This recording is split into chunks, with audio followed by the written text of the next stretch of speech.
It does. It does in the fact that, you know, when I was a kid, when I was in high school, I was growing up through the ranks when Kobe came into the league. He was, it wasn't a dream of mine to come straight, from high school at that point in time to the NBA. But I was like, wow, a 17-year-old, 18-year-old kid being able to make that leap, that's pretty damn cool. And as I started playing more ball and I went into high school, the things that he was doing on the floor, I admired and wanted to be a part of. I went to ABCD camp, and he came and talked to all the kids that was there, and I happened to be one of the kids that was there, and I was just listening. I was just trying to soak everything up I could, and I remember one thing that he said. He was like, if you want to try to be, great at it, or want to be one of the greats, you got to put the work in. There's no substitution to work. And I was a 15-year-old kid at that camp. You can actually find the footage of him at that camp. And in 2001, I believe I was playing in New Jersey, and the All-Star game, if I'm not mistaken, and y'all can correct me, it was in Philly, right?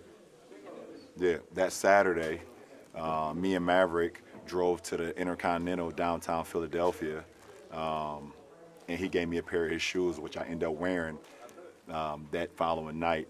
It was the red, white, and blue Kobe's. I was a 15, and he was a 14, and I wore them anyways.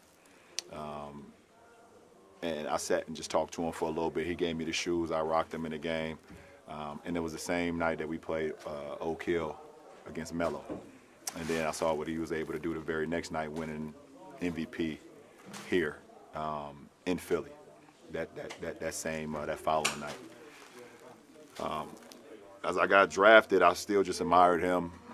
Seeing what he was able to accomplish, winning championships, being early in his career where, he learned from the misses that he had against the series against Utah, and he just used that as motivation and got better and better and better to him winning multiple championships, and continued to admire him throughout my high school rank.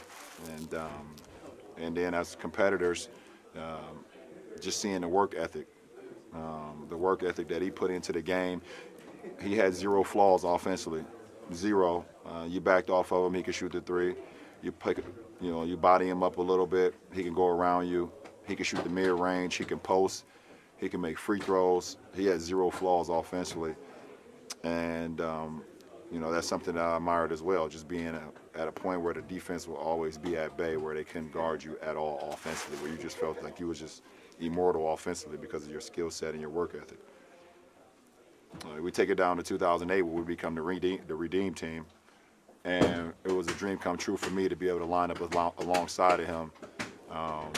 Just admiring him for so many years, and seeing him from afar, and then being able to be in practices with him, and me watching and learning. So on. I mean, it's just too much. It's just too much. The story is just too much.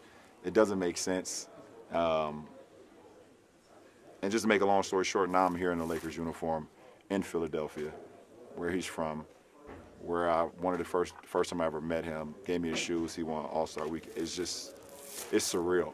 It doesn't make no sense, but the universe just puts things in your life, and when you live in the right way, or you just giving everything to whatever you're doing, things happen organically, and it's not supposed to make sense, but it just happens. And I'm happy to be in any conversation with Kobe Bean Bryant, one of the all-time greatest basketball players to ever play, one of the all-time greatest Lakers. The man got 2 jerseys hanging up in Staples Center. It's just crazy.